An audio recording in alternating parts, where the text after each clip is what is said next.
Varicose veins కి సరైన చికిత్స కోసం సంప్రదించండి ఎవిస్ హాస్పిటల్. నమస్తే రమగారు. నమస్తే రమగారు, ఈ టాపిక్ గతంలో ఒకసారి మనం మాట్లాడాం. ఏంటంటే బట్టల గురించి అండి. పాత బట్టలు మనం ఎవరికైనా దానం చేయొచ్చా, లేకపోతే ఎవరికైనా ఇవ్వచ్చా? దానం అనేంత పెద్ద పదం కాకపోయినా మనకి పాతవైపోయినాయండి, మనం వేసుకోవట్లేదు. ఆ బట్టల్ని ఏం చేయాలి రమగారు? ఎవరికైనా ఇచ్చేస్తాం కదా. ఇచ్చేయకూడదు అనే ఒక వార్తను వింటూ ఉన్నానండి ఈ మధ్య కాలంలో. ఇంట్లోనే ఉంచుకుంటారా? అది ఏంటో అర్థం కాదు. ఎంతమంది బట్టలు ఇంట్లో ఉంచుకుంటారు? పిల్లల బట్టలు ఇవ్వద్దు, పెద్దవాళ్ళ బట్టలు ఇవ్వద్దు, నీ బట్టలు ఇవ్వద్దు, మన మంచంతా వెళ్ళిపోతుంది అనే మాట అంటే అసలు ఎలా ఆలోచిస్తున్నాం, మనం ఎక్కడున్నామా అనిపించిందండి. ఖచ్చితంగా మీతో డిస్కస్ చేయాలనిపించింది. ఎవరు పుట్టించారో తెలీదు. మీ పిల్లల బట్టలు కనుక ఇస్తే, నేను విన్నాను, నాకు పంపించారు ఒకళ్ళు, ఇది నిజమేనా అని. ఇప్పుడు మన అలా అడుగుతారు కదా, అవును కదా, ఇది నిజమేనా, బట్టలు ఇవ్వచ్చా అని. నేను కూడా మొన్న మా మరిది గారి ఇంటికి వెళ్ళాను. తనకి పాపకి బావుల పాపకి నేను దాని బట్టలు ఎవరికైనా ఇచ్చేసేయి అని చెప్తే, ఏంటో ఇవ్వకూడదు అంటున్నారండి అంటుంది మా తోడుకోడలు. చూడండి, ఇవ్వకూడదని చెప్పారు. ఇవ్వకూడదు అంటే ఇప్పుడు వాళ్ళు ఏ పాయింట్ మీద మాట్లాడి ఉంటారో చూద్దాం. మీ పిల్లల బట్టలు ఎవరికైనా ఇస్తే, పాత బట్టలు, వీళ్ళకి రావాల్సినటువంటి అత్యద్భుతమైన వైభోగాలన్నీ వాళ్ళకి వెళ్ళిపోయి, అంటే వీళ్ళ కర్మ వాళ్ళకి ఇప్పుడు కర్మ వెళ్ళిపోతుందా, వైభోగం వెళ్ళిపోతుందో మనకు తెలీదు. వీళ్ళ మంచంతా వెళ్ళిపోయి ఆ పాత బట్టలు వేసుకున్న పిల్లలేమో అత్యద్భుతంగా ఉంటారట, ఈ పిల్లలేమో బాగుండలేదుట. వాళ్ళు గమనించారు. ఇప్పుడు కర్మానుభవం వెళ్ళిపోయింది. కర్మ వెళ్తే కర్మల్లో మంచి చెడు రెండు ఉంటాయి కదా. అవునుగా, వెళ్తే రెండు వెళ్ళాలి కదా. నీ చెడు కర్మ పోతుంది ఒకవేళ ఈ పాయింటే అయితే కనుక. మంచి పోతే చెడు పోదా? మీకు రావాల్సిన దశలు వాళ్ళు ఎలా తీసుకుంటారు? దశలు బట్టల్లో ఉంటాయా? ఎవరి కర్మ వాళ్ళదే కదా రమ్మగారు. నా కర్మ ఇంకొకరికి ఎలా ఫార్వర్డ్ అవుతుంది? అసలు అవదు. నా మంచి నా చెడు దానికి బాధ్యత నేనే. మంచి అయినా నేనే అనుభవించాలి, చెడైనా నేనే అనుభవించాలి. అలాంటప్పుడు ఎలా ఫార్వర్డ్ వెళ్ళిపోతుందండి? ఏమో, ఈ పాయింట్ అయితే వాళ్ళు నాకు పంపించిన వీడియోలో ఉంది. వీళ్ళ పిల్లలు చాలా అలా జరుగుతాయి అని. నాకైతే అబ్జర్వేషన్ లేదు జయ. మీరు నమ్ముతారా?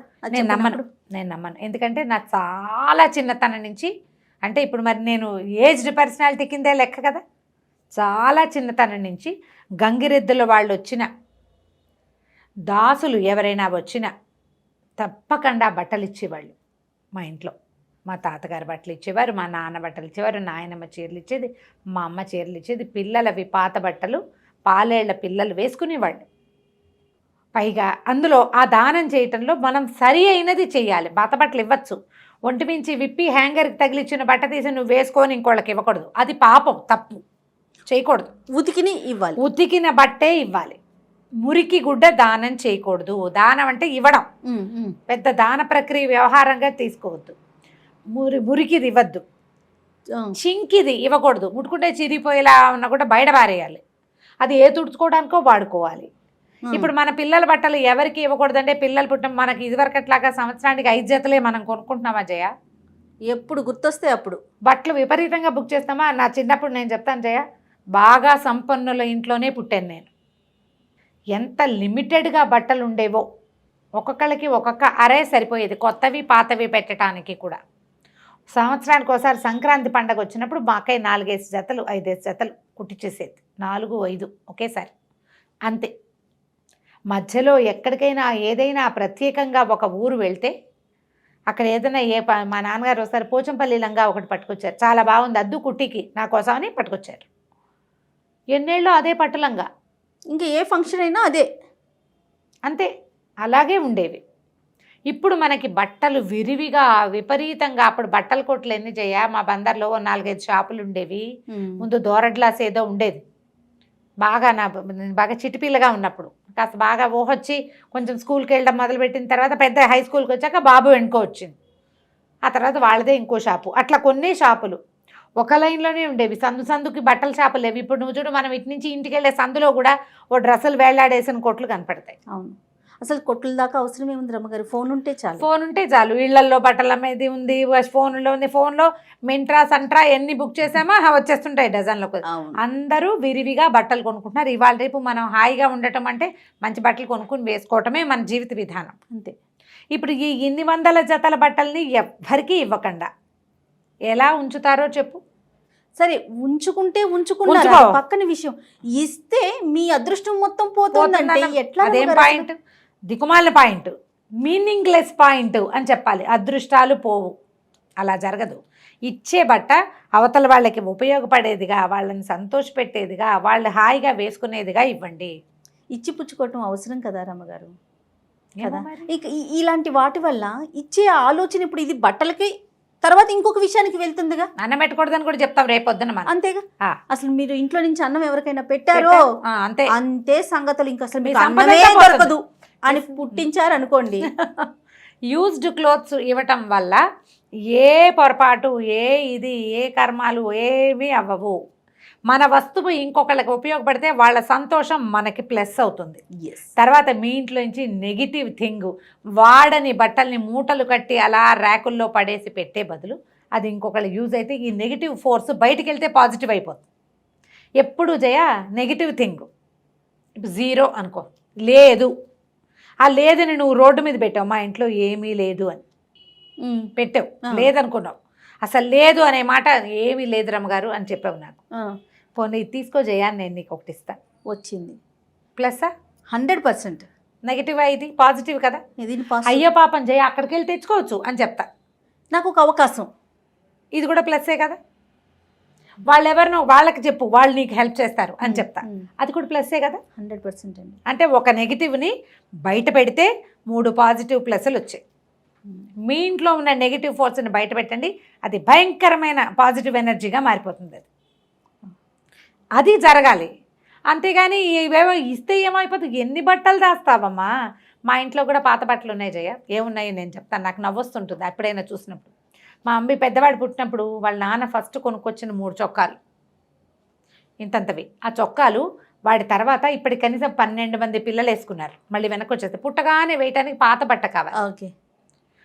నేనేమో మావాడేమో వాళ్ళ పెద్దమ్మల మనవలు వేసుకున్న చొక్కాలు ఫస్ట్ వేసుకున్నాడు. చిన్నవాడు పుట్టినప్పుడు నేను కుట్టుకున్నవి అవి కూడా నేను ఎవరో ఒకళ్ళకి ఇస్తుంటా, మళ్ళీ వెనక్కి అన్నీ రావు, కొన్ని పాడైపోయినాయి కుట్టతా అని వదిలేసిన 2, 3 చొక్కాలు జ్ఞాపకంగా ఒక 1/2 డజన్ 4, 3 చొక్కాలు పెద్దవాడివి, వాడి ఒక 2, 3 నాపిలు, అప్పుడు అల్లిన ఊల్ టోపీ. ఆ టోపీ 20 మంది పిల్లలు పెట్టుకున్నాక మళ్ళీ నా దగ్గరకు వచ్చేసింది. మా వాడి ఉయ్యాల కూడా అలాగే వచ్చింది ఉయ్యాల అందరిళ్ళకి తిరిగి మా కృష్ణప్రియ దగ్గర విరిగింది. అది 10 మంది పిల్లలైనా పడుకున్నారు, 12 మంది అందులో. ఇది ఎంత పాజిటివ్ సైన్. ఈ ఉయ్యాల ఏదైనా కార్తీక్ ఉయ్యాల, మెమరీ కోసం దాచుకోవటంలో తప్పు అంతేగాని అంతవరకు ఉండాలి. కానీ నాకు ఒక బ్యాగ్ లో పెట్టుంచాను రమ్మగారు, హనిగడివి. చిన్నప్పుడు వేసుకున్న ఫస్ట్ షర్టు, ఫస్ట్ స్వెటరు, సాక్సులు, అట్లా కొన్ని వస్తాయి. ఆడుకున్న ఫస్ట్ కారు, అట్లా కొన్ని ఐటమ్స్ అప్పుడప్పుడు తీసుకుని చూసుకుని, ఓ ఇంత చిన్నది, ఇప్పుడు నువ్వు చూడు ఎంత ఉన్నావు, అట్లా మాట్లాడుకుంటాం, అయిపోయింది. మిగతా బట్టలని ఏం చేసుకుంటాం? నెత్తికేసి కొట్టుకుంటామా? ఎందుకు ఇలాంటి ప్రచారాలు జరుగుతాయో, ఎందుకు ఇలాంటివి స్ప్రెడ్ మంచిగా ఆఫ్ చేయటం కదా రమ్మగారు. ఒక దగ్గర మొదలవుతుంది. ఇప్పుడు మనకు స్ప్రెడ్డింగే కదా అదే అట్లా స్ప్రెడ్ అవుతుంది, భయాలకి కారణం అవుతుంది. భయపడదు. అది మళ్ళీ పిల్లల విషయానికి అనేసరికి ఎంత సెంటిమెంటల్ గా ఫీల్ అవుతారండి. ఇంకా భయం ఏమీ అవదు. కొంతమందికి జాతక రీత్యా కొంతమందికి మీ వస్తువులు ఇవ్వద్దు అని చెప్తారు. అలా ఏవైనా ప్రత్యేక సందర్భాల్లో ఎవరో కోట్లో ఒకడికి ఉంటుంది, అది అందరికీ ఏముండదు. అలా అవ్వదు, అసలు అది జరిగేదే కాదు. దాని మీద ఆలోచించకండి. ఎప్పుడు కూడా మనకి ఉపయోగపడని వస్తువు ఇంకొకళ్ళకి ఉపయోగపడితే అది మనకి ప్లస్ అవుతుంది, అంతే. ఇప్పుడు పాత బట్టలు కూడా అమ్మచ్చని వస్తున్నాయి. పాత బట్టలు అంటే ఈ మురికి చిక్కుడలు నువ్వు ఎప్పుడో 10 ఏళ్ల క్రితం వేసుకున్న బట్టలు కాదు కదా. మొన్న ఏదో గౌన్ కొనుక్కున్నావు, 2 పెళ్ళిళ్ళకి వేసేసుకున్నావు, ఆ గౌన్ నువ్వు మళ్ళీ అమ్మచ్చు. ఓల్డ్ అంటే పాతది అని కాదు, యూజ్డ్, అంతే. యూజ్డ్ క్లోత్స్ అమ్మేసేయచ్చు అని ఒక వస్తుంది కదా. అవునవును, అది కూడా కనపడుతుంది. ఏమిటి, ఎవరికైనా ఇవ్వగలిగే పాత టీషర్ట్ని నువ్వు అమ్మాలా? అమ్మితే అది నీకు ప్లస్ డబ్బుల్లో అవుతుంది. ఎవరికైనా ఇస్తే ఎనర్జీలో తేడా వస్తుంది. బా సూపర్ రమ్మగారు కదా, వ్యాలిడ్ పాయింట్ ఇది. ఆలోచించంటే డబ్బులు వస్తాయి. అదే ఇప్పుడు ఇది దానం చేస్తే మాత్రం ఎవరికైనా యూజ్డ్. నీకు తెలిసిన వాళ్ళకే నువ్వు ఇవ్వక్కర్లా, నీకు సహాయం చేసిన వాళ్ళకి నీకు పని చేస్తారు అందుకని ఇస్తాను అని అనుకోదు. ఎవరికో ఇవ్వు ర్యాండమ్గా. రమ్మగారు స్కూళ్ళలో కూడా కలెక్ట్ చేస్తారండి ఇయర్లీ వన్స్. స్కూళ్ళలో ఏం దివసీమ ఉప్పినప్పుడు పాత బట్టలు ఇవ్వమంటే నాకు గుర్తుంది ఇప్పటికీ కూడా. నాకు చిన్న చిన్న పరికిణీళ్ళు ఉంటాయి, మా అమ్మ ఇంకా నువ్వు వేసుకోవు, వాళ్ళు ఎవరికో పాపం వారు వేసుకుంటారు, చూడండి ఇచ్చేసాం. 77 అది ఉప్పిన ఒక ఇన్సిడెంట్ జరిగింది. ఇప్పుడు అలాగే చేస్తాం కదా, ఎవ్రీ ఇయర్ స్కూళ్ళలో కలెక్ట్ చేసి చక్కగా పంపిస్తారు. అనాథ శరణాలయాల్లో ఇస్తారు, ఎవరికైనా ఇస్తారు. నేనైతే మొన్న దాకా ఇప్పుడు ఇంకా పెద్దాళ్ళు అయిపోయారు పిల్లలు, బిల్డింగ్ దగ్గర పనులు చేస్తారు కదా, మా బట్టలు నేను తెచ్చిపెట్టినా అని అడిగి నేను మళ్ళీ వాషింగ్ మెషిన్లో వేసేసి చక్కగా ఆరేసి మడత పెట్టి ఫోల్డ్ చేసి చీరలు పెట్టికోట్స్ అన్ని వేరువేరుగా చేసేసి ఏ కవర్కి ఆ కవర్ కట్టి ఇచ్చేస్తా అంతే. ఇప్పుడు 3-4 ఏళ్ళ నుంచి చేయట్లేదు, 4 years బ్యాక్ కూడా నేను ఈ పని చేశాను. వాకిళ్ళు ఊడ్చే వాళ్ళకి మొత్తం బట్టలు ఇచ్చేస్తా, మీరు పంచుకుని తీసేసుకోండమ్మా అని. ఏది విప్పిన బట్ట ఉతక్కండా మాత్రం ఇవ్వద్దు.